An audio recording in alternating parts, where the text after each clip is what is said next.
Yesterday, the United Nations, many organizations and the media around the world marked International Day for the Elimination of Violence Against Women in 2020 and kickstarted a 16-day campaign that happens every year to raise awareness for this systemic issue. We know that the pandemic has made violence against women worse, whether it is because more women spend more time at home or working online, for example. In 2020, the campaign is amplifying the call for global action to bridge funding gaps, ensure essential services for survivors of violence during the COVID-19 crisis, focus on prevention, and lastly, the collection of data that can improve life-saving services for women and girls. And this is where our next session fits in perfectly.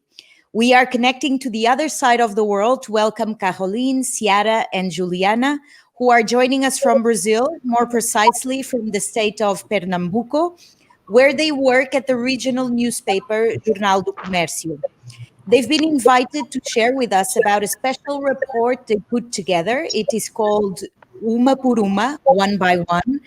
And this was done by a multidisciplinary team of 30 journalists, mostly women, who worked together on collecting data and following police investigations to produce a multimedia special on femicide in their home state. This ended up creating a public database and pointing to solutions for the problem. Bem-vindas, Karoline, Juliana, e Ciara. I'm very happy to have you with us today. Good afternoon. I am Juliana Di Mello, editor of the news site Days, one of the 31 reporters females that works in the One by One project. Hello, I am Ciara Carvalho. I'm executive editor for the newspapers, Jornal do Commercio, and also one of the 31 family reports that works the by one project. Hello everyone, I am Karoline Albuquerque, also one of the 31 journalists that work in this project, in the One by One project, and I'll be presenting our project to you today. We worked this project at the Sistema Jornal do Comércio de Comunicação, a media group located in Pernambuco, state of Northeast Brazil. We have TV, radio, newspaper, and website in our media group. And this is the first image of our project. And before starting, I'll show you a little teaser of our project. Let me play it here. Mirela, Ana, uma por uma, vamos voltar. A Mirela, Ana, Lúcia, Renata, Carmen, Roberta, Janaína. Por que as mataram? E ele estava dizendo que nem Jesus Cristo mataram. Estava bebendo, fumando, curtindo o final de ano dele e ela morta. Eu não vou parar de lutar. Uma por uma, para que não se esqueça. Uma por uma, para que se puna. Uma por uma, para que se denuncie. Uma por uma, para que não nos cabe. Uma por uma, para que pare. Uma por uma, para que pare. So this is our teaser. The project is about, let me get to the next slide. Okay, the project is about femicide, which is a huge problem here in Brazil. The country is the 5th in the world with the highest rate of murder of women, according to the UN Human Rights Office. El Salvador, Colombia, Guatemala, and Russia are the only countries with higher rates than us here. So before we will show you some numbers so you can understand the monstrosity of the crime and the fear of the victims. 12 women are killed daily in Brazil. It's about a murder every 2 hours. It means 4.5 homicides of women per 100,000 Brazilian women. And in our state, Pernambuco, the problem is much bigger. It's much worse because it's 5.8 women cases, homicides, in each 100,000 Brazilian women. This is the cover of our site, our website of the project. And as journalists, we deal with this hard reality daily. So with the numbers of 2018, with 241 women killed in the state, 85 were victims of femicide. To handle all this amount of cases, we recruited some female journalists at the media group that already worked with this kind of news daily. Like that's how shallow the story of these women were told. Their last moment alive, when they died, were the only things that we knew about them.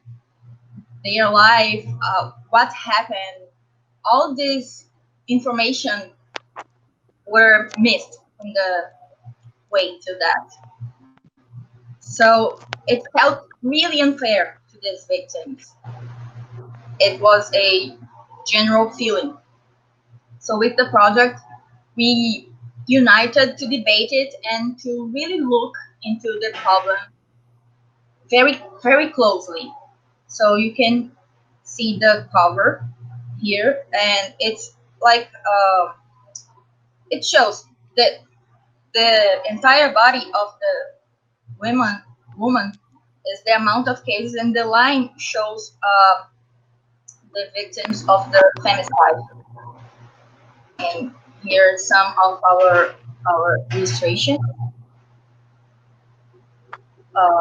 So right after the crime happened, we searched what was in the media, even on our own coverage of the facts. We listed the crime and delivered the cases between the journalists working in the project.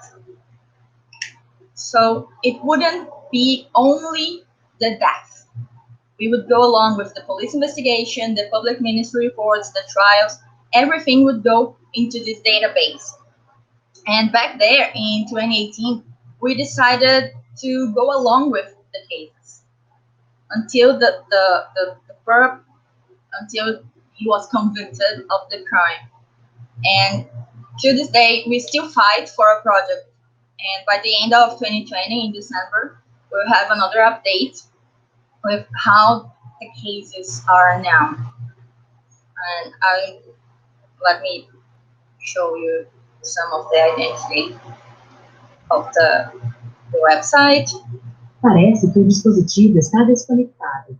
Para conectá-lo, deslize para baixo a parte superior da tela. Em seguida, acesse configurações.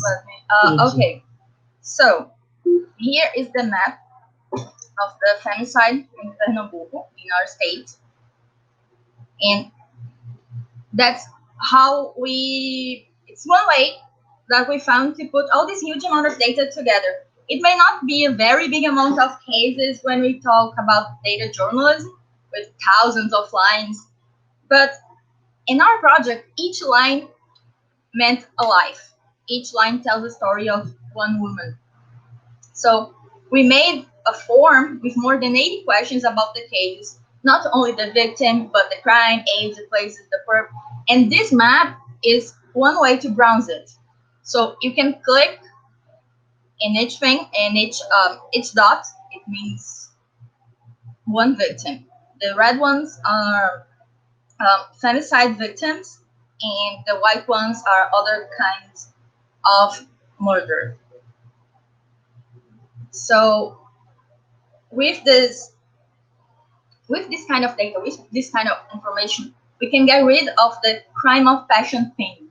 So each line will tell you the story, within this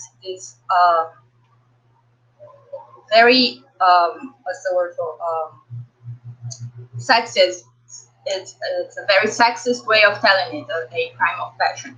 It's not crime of passion. It's like the criminal owns the victim. So after the map, let me get to the next one.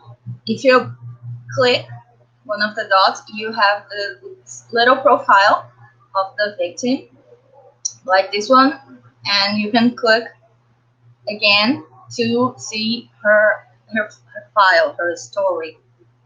Okay, and if you really pay attention to this map, you can see how the femicide is huge in our state, because if the red dots are supposed to mean the femicide victims, you can see that more than a third of the crimes made the victims. Okay, and let me show you here another way we had this data given to our readers. Each picture of these are one of the women.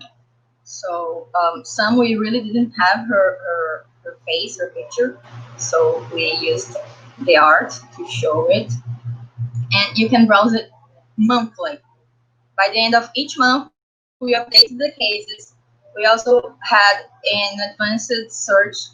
I don't know if you can see it here where the mouse is, and there you can sort your search by the name, the age, the race, schooling, location, and also the type of crime, when it happened, in which city it happened, in which neighborhood it happened, and how she was related to the killer.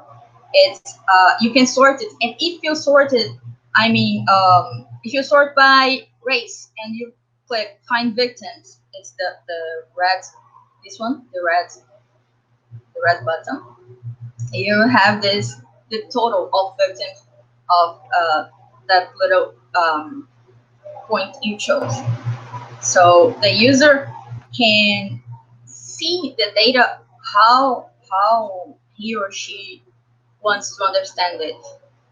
It's a way of making sure they would know every situation of this project. And the data is also shown here. When you click in the women profile, you have this file that shows her picture, her age, what she did for a living, and what kind of crime she was the victim of, when she died, where she died, the suspect, the age. It's in this right side, it's a little profile of the criminal, and a little bit under it, it's a timeline of how it's going, with the dates of the crime, when the police got it, when the inquiry was closed, everything. And this show us something that I will talk to you a little further. But let me just go under to the news. We would write this with this woman's story, telling her story and updating it each month and in 2018. So it wouldn't be a frozen thing. It has life, even though her life was ended.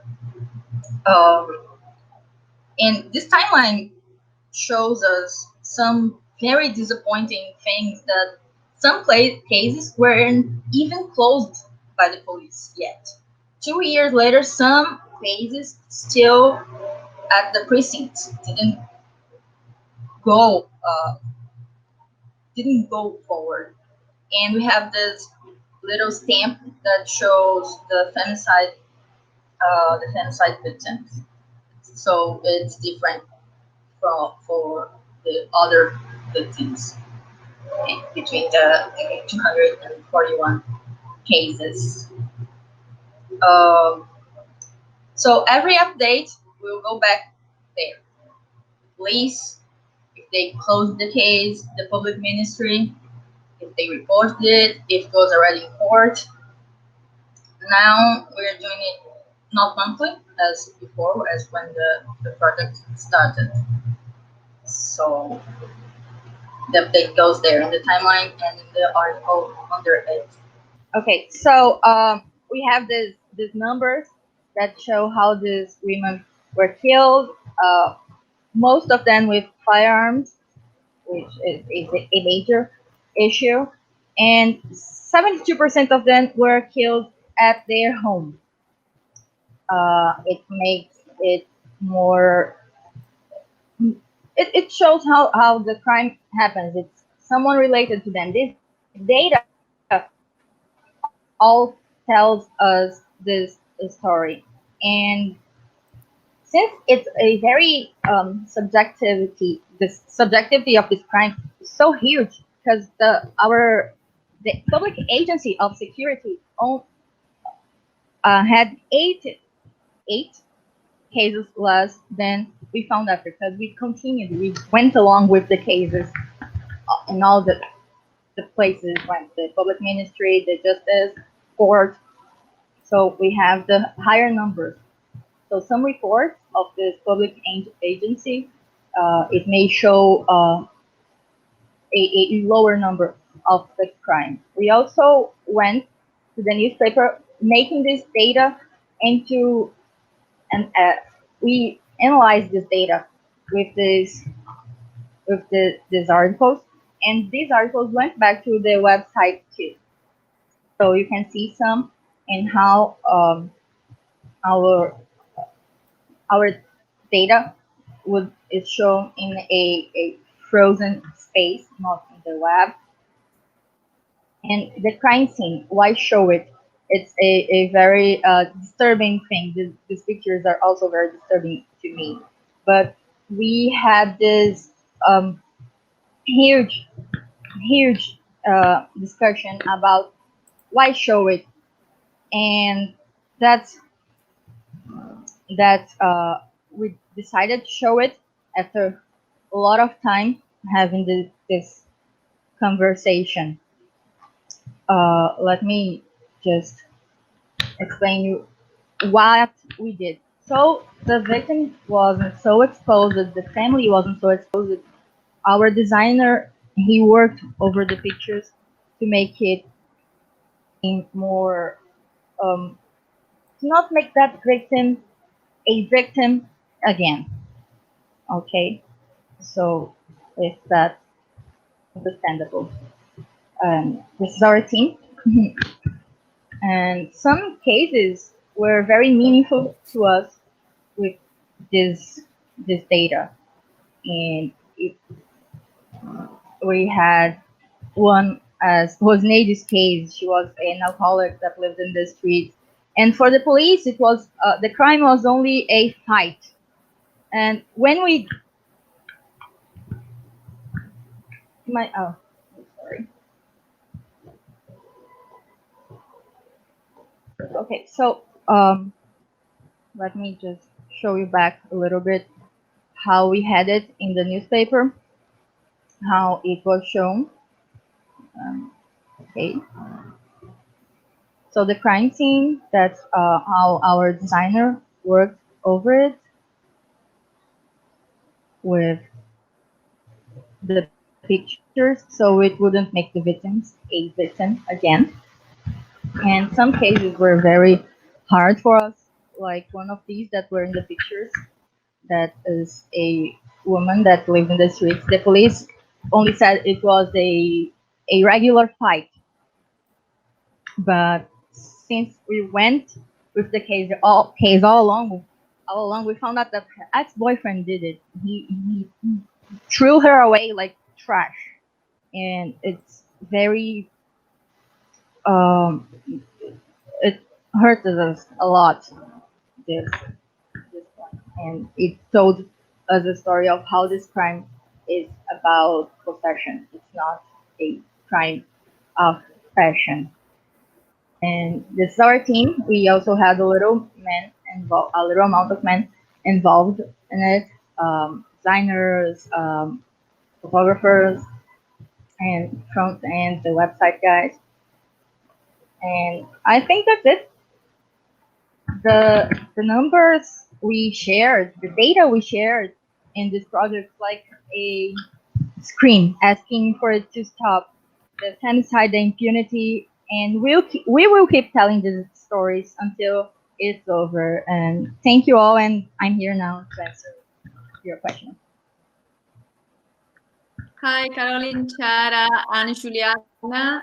Thank you so much for this great presentation. This is a very important topic.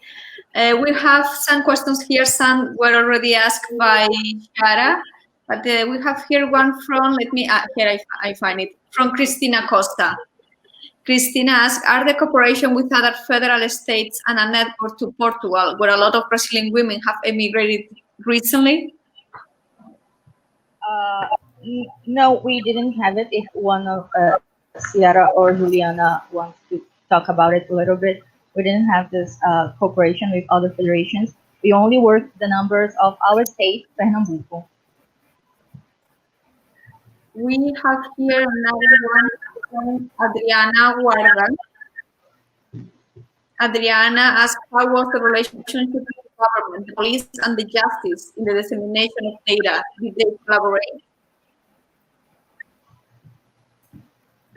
Yes, we had to be like very close to them and ask a lot. And sometimes we did have a little trouble with some parts of it. But in the beginning of the project, we made a deal with the public ministry and the justice, so they would work with us with the data they got. Thank you so much, girls. I mean, I'm afraid that we don't have so much time, but I mean, we would like to thank you for your time and for showing us today this great job. Thank you.